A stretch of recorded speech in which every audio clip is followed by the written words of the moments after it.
15 March ਤੋਂ vaccine appointment portal ਕੀਤਾ ਜਾਵੇਗਾ ਲਾਂਚ।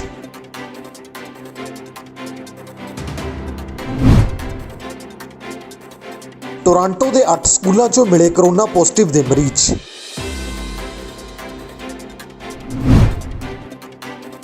ਕਿਸਾਨਾਂ ਨੂੰ ਅੰਤਰਰਾਸ਼ਟਰੀ ਪੱਧਰ ਤੇ ਸਮਰਥਨ ਕਰਨ ਵਾਲੇ ਭਾਰਤੀ ਭਾਈਚਾਰੇ ਦੇ ਕੁਝ ਮੈਂਬਰਾਂ ਨੂੰ ਮਿਲ ਰਹੀਆਂ ਹਨ ਧਮਕੀਆਂ। ਓਨਟਾਰੀਓ ਦਾ ਆਨਲਾਈਨ ਪੋਰਟਲ ਜਿੱਥੇ ਆਮ ਲੋਕ ਆਪਣੀ ਕੋਵਿਡ-19 ਵੈਕਸੀਨ ਅਪਾਇੰਟਮੈਂਟ ਬੁੱਕ ਕਰ ਸਕਣਗੇ, ਜੋ ਕਿ 15 ਮਾਰਚ ਨੂੰ ਲਾਂਚ ਕੀਤਾ ਜਾਵੇਗਾ। ਇਸ ਵਿੱਚ ਸਭ ਤੋਂ ਪਹਿਲਾਂ 80 ਸਾਲ ਤੇ ਇਸ ਤੋਂ ਉੱਪਰ ਦੇ ਉਮਰ ਵਰਗ ਦੇ ਲੋਕਾਂ ਨੂੰ ਰਜਿਸਟਰ ਕਰਵਾਉਣ ਦੀ ਇਜਾਜ਼ਤ ਦਿੱਤੀ ਜਾਵੇਗੀ। ਪ੍ਰੋਵਿੰਸ ਦੀ ਕੋਵਿਡ-19 ਵੈਕਸੀਨ ਟਾਸਕ ਫੋਰਸ ਦੇ ਹੈੱਡ ਰਿਟਾਇਰਡ ਜਨਰਲ ਰਿਕ ਹਿਲੀਅਰ ਨੇ ਬੁੱਧਵਾਰ ਨੂੰ ਇਸ ਸੰਬੰਧ ਵਿੱਚ ਐਲਾਨ ਕੀਤਾ।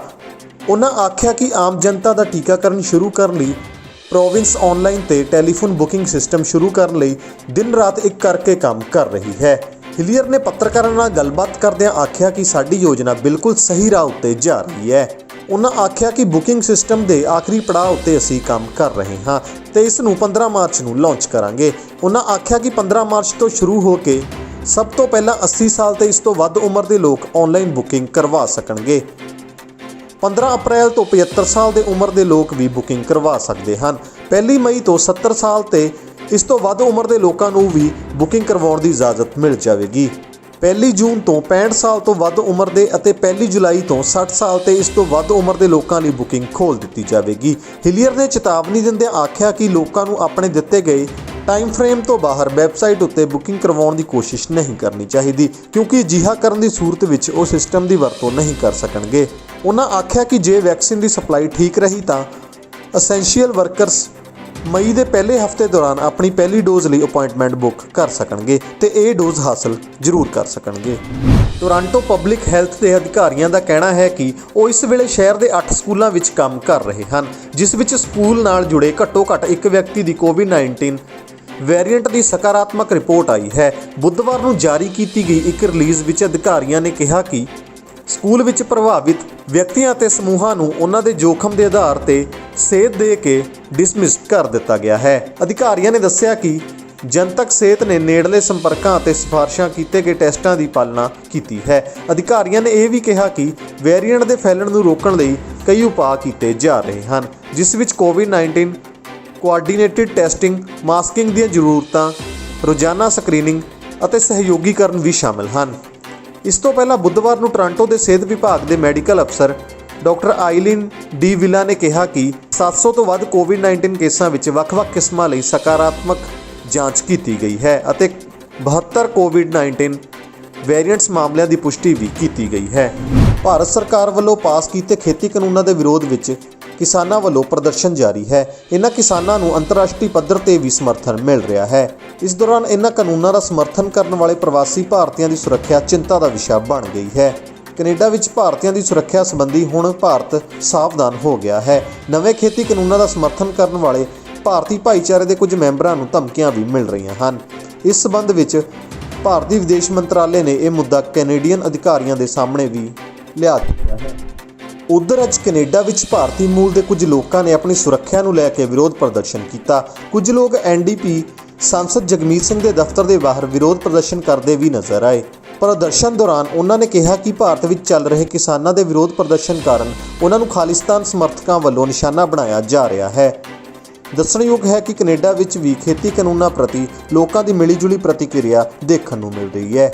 ਓਨਟਾਰੀਓ ਦਾ ਆਨਲਾਈਨ ਪੋਰਟਲ ਜਿੱਥੇ ਆਮ ਲੋਕ ਆਪਣੀ ਕੋਵਿਡ-19 ਵੈਕਸੀਨ ਅਪਾਇੰਟਮੈਂਟ ਬੁੱਕ ਕਰ ਸਕਣਗੇ, ਜੋ ਕਿ 15 ਮਾਰਚ ਨੂੰ ਲਾਂਚ ਕੀਤਾ ਜਾਵੇਗਾ। ਇਸ ਵਿੱਚ ਸਭ ਤੋਂ ਪਹਿਲਾਂ 80 ਸਾਲ ਤੇ ਇਸ ਤੋਂ ਉੱਪਰ ਦੇ ਉਮਰ ਵਰਗ ਦੇ ਲੋਕਾਂ ਨੂੰ ਰਜਿਸਟਰ ਕਰਵਾਉਣ ਦੀ ਇਜਾਜ਼ਤ ਦਿੱਤੀ ਜਾਵੇਗੀ।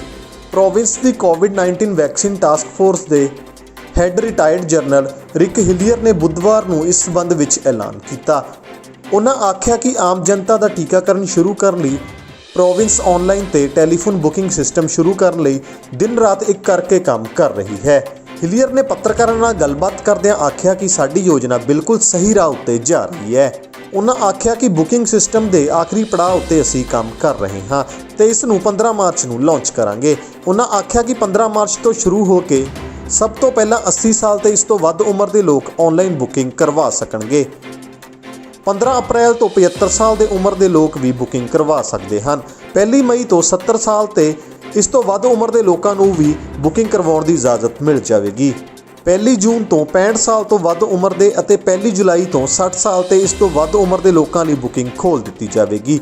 ਹਿਲੀਅਰ ਨੇ ਚੇਤਾਵਨੀ ਦਿੰਦਿਆਂ ਆਖਿਆ ਕਿ ਲੋਕਾਂ ਨੂੰ ਆਪਣੇ ਦਿੱਤੇ ਗਏ ਟਾਈਮ ਫਰੇਮ ਤੋਂ ਬਾਹਰ ਵੈਬਸਾਈਟ ਉੱਤੇ ਬੁਕਿੰਗ ਕਰਵਾਉਣ ਦੀ ਕੋਸ਼ਿਸ਼ ਨਹੀਂ ਕਰਨੀ ਚਾਹੀਦੀ, ਕਿਉਂਕਿ ਅਜਿਹਾ ਕਰਨ ਦੀ ਸੂਰਤ ਵਿੱਚ ਉਹ ਸਿਸਟਮ ਦੀ ਵਰਤੋਂ ਨਹੀਂ ਕਰ ਸਕਣਗੇ। ਉਹਨਾਂ ਆਖਿਆ ਕਿ ਜੇ ਵੈਕਸੀਨ ਦੀ ਸਪਲਾਈ ਠੀਕ ਰਹੀ ਤਾਂ ਅਸੈਂਸ਼ੀਅਲ ਵਰਕਰਸ ਮਈ ਦੇ ਪਹਿਲੇ ਹਫ਼ਤੇ ਦੌਰਾਨ ਆਪਣੀ ਪਹਿਲੀ ਡੋਜ਼ ਲਈ ਅਪਾਇੰਟਮੈਂਟ ਬੁੱਕ ਕਰ ਸਕਣਗੇ ਤੇ ਇਹ ਡੋਜ਼ ਹਾਸਲ ਜ਼ਰੂਰ ਕਰ ਸਕਣਗੇ। ਟੋਰਾਂਟੋ ਪਬਲਿਕ ਹੈਲਥ ਦੇ ਅਧਿਕਾਰੀਆਂ ਦਾ ਕਹਿਣਾ ਹੈ ਕਿ ਉਹ ਇਸ ਵੇਲੇ ਸ਼ਹਿਰ ਦੇ 8 ਸਕੂਲਾਂ ਵਿੱਚ ਕੰਮ ਕਰ ਰਹੇ ਹਨ, ਜਿਸ ਵਿੱਚ ਸਕੂਲ ਨਾਲ ਜੁੜੇ ਘੱਟੋ-ਘੱਟ ਇੱਕ ਵਿਅਕਤੀ ਦੀ ਕੋਵਿਡ-19 ਵੇਰੀਐਂਟ ਦੀ ਸਕਾਰਾਤਮਕ ਰਿਪੋਰਟ ਆਈ ਹੈ। ਬੁੱਧਵਾਰ ਨੂੰ ਜਾਰੀ ਕੀਤੀ ਗਈ ਇੱਕ ਰਿਲੀਜ਼ ਵਿੱਚ ਅਧਿਕਾਰੀਆਂ ਨੇ ਕਿਹਾ ਕਿ ਸਕੂਲ ਵਿੱਚ ਪ੍ਰਭਾਵਿਤ ਵਿਅਕਤੀਆਂ ਅਤੇ ਸਮੂਹਾਂ ਨੂੰ ਉਹਨਾਂ ਦੇ ਜੋਖਮ ਦੇ ਆਧਾਰ ਤੇ ਸੇਧ ਦੇ ਕੇ ਡਿਸਮਿਸ ਕਰ ਦਿੱਤਾ ਗਿਆ ਹੈ। ਅਧਿਕਾਰੀਆਂ ਨੇ ਦੱਸਿਆ ਕਿ ਜਨਤਕ ਸਿਹਤ ਨੇ ਨੇੜਲੇ ਸੰਪਰਕਾਂ ਅਤੇ ਸਿਫਾਰਸ਼ਾਂ ਕੀਤੇ ਗਏ ਟੈਸਟਾਂ ਦੀ ਪਾਲਣਾ ਕੀਤੀ ਹੈ। ਅਧਿਕਾਰੀਆਂ ਨੇ ਇਹ ਵੀ ਕਿਹਾ ਕਿ ਵੇਰੀਐਂਟ ਦੇ ਫੈਲਣ ਨੂੰ ਰੋਕਣ ਲਈ ਕਈ ਉਪਾਅ ਕੀਤੇ ਜਾ ਰਹੇ ਹਨ, ਜਿਸ ਵਿੱਚ ਕੋਵਿਡ-19 ਕੋਆਰਡੀਨੇਟਿਡ ਟੈਸਟਿੰਗ, ਮਾਸਕਿੰਗ ਦੀਆਂ ਜ਼ਰੂਰਤਾਂ, ਰੋਜ਼ਾਨਾ ਸਕਰੀਨਿੰਗ ਅਤੇ ਸਹਿਯੋਗੀਕਰਨ ਵੀ ਸ਼ਾਮਲ ਹਨ।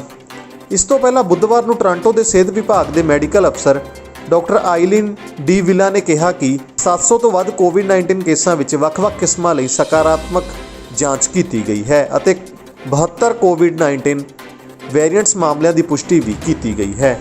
ਭਾਰਤ ਸਰਕਾਰ ਵੱਲੋਂ ਪਾਸ ਕੀਤੇ ਖੇਤੀ ਕਾਨੂੰਨਾਂ ਦੇ ਵਿਰੋਧ ਵਿੱਚ ਕਿਸਾਨਾਂ ਵੱਲੋਂ ਪ੍ਰਦਰਸ਼ਨ ਜਾਰੀ ਹੈ। ਇਹਨਾਂ ਕਿਸਾਨਾਂ ਨੂੰ ਅੰਤਰਰਾਸ਼ਟਰੀ ਪੱਧਰ ਤੇ ਵੀ ਸਮਰਥਨ ਮਿਲ ਰਿਹਾ ਹੈ। ਇਸ ਦੌਰਾਨ ਇਹਨਾਂ ਕਾਨੂੰਨਾਂ ਦਾ ਸਮਰਥਨ ਕਰਨ ਵਾਲੇ ਪ੍ਰਵਾਸੀ ਭਾਰਤੀਆਂ ਦੀ ਸੁਰੱਖਿਆ ਚਿੰਤਾ ਦਾ ਵਿਸ਼ਾ ਬਣ ਗਈ ਹੈ। ਕੈਨੇਡਾ ਵਿੱਚ ਭਾਰਤੀਆਂ ਦੀ ਸੁਰੱਖਿਆ ਸੰਬੰਧੀ ਹੁਣ ਭਾਰਤ ਸਾਵਧਾਨ ਹੋ ਗਿਆ ਹੈ। ਨਵੇਂ ਖੇਤੀ ਕਾਨੂੰਨਾਂ ਦਾ ਸਮਰਥਨ ਕਰਨ ਵਾਲੇ ਭਾਰਤੀ ਭਾਈਚਾਰੇ ਦੇ ਕੁਝ ਮੈਂਬਰਾਂ ਨੂੰ ਧਮਕੀਆਂ ਵੀ ਮਿਲ ਰਹੀਆਂ ਹਨ। ਇਸ ਸਬੰਧ ਵਿੱਚ ਭਾਰਤੀ ਵਿਦੇਸ਼ ਮੰਤਰਾਲੇ ਨੇ ਇਹ ਮੁੱਦਾ ਕੈਨੇਡੀਅਨ ਅਧਿਕਾਰੀਆਂ ਦੇ ਸਾਹਮਣੇ ਵੀ ਲਿਆ ਦਿੱਤਾ ਹੈ। ਉਧਰ ਅੱਜ ਕੈਨੇਡਾ ਵਿੱਚ ਭਾਰਤੀ ਮੂਲ ਦੇ ਕੁਝ ਲੋਕਾਂ ਨੇ ਆਪਣੀ ਸੁਰੱਖਿਆ ਨੂੰ ਲੈ ਕੇ ਵਿਰੋਧ ਪ੍ਰਦਰਸ਼ਨ ਕੀਤਾ। ਕੁਝ ਲੋਕ NDP ਸਾਂਸਦ ਜਗਮੀਤ ਸਿੰਘ ਦੇ ਦਫ਼ਤਰ ਦੇ ਬਾਹਰ ਵਿਰੋਧ ਪ੍ਰਦਰਸ਼ਨ ਕਰਦੇ ਵੀ ਨਜ਼ਰ ਆਏ। ਪ੍ਰਦਰਸ਼ਨ ਦੌਰਾਨ ਉਹਨਾਂ ਨੇ ਕਿਹਾ ਕਿ ਭਾਰਤ ਵਿੱਚ ਚੱਲ ਰਹੇ ਕਿਸਾਨਾਂ ਦੇ ਵਿਰੋਧ ਪ੍ਰਦਰਸ਼ਨ ਕਾਰਨ ਉਹਨਾਂ ਨੂੰ ਖਾਲਿਸਤਾਨ ਸਮਰਥਕਾਂ ਵੱਲੋਂ ਨਿਸ਼ਾਨਾ ਬਣਾਇਆ ਜਾ ਰਿਹਾ ਹੈ। ਦੱਸਣਯੋਗ ਹੈ ਕਿ ਕੈਨੇਡਾ ਵਿੱਚ ਵੀ ਖੇਤੀ ਕਾਨੂੰਨਾਂ ਪ੍ਰਤੀ ਲੋਕਾਂ ਦੀ ਮਿਲੀਜੁਲੀ ਪ੍ਰਤੀਕਿਰਿਆ ਦੇਖਣ ਨੂੰ ਮਿਲ ਰਹੀ ਹੈ।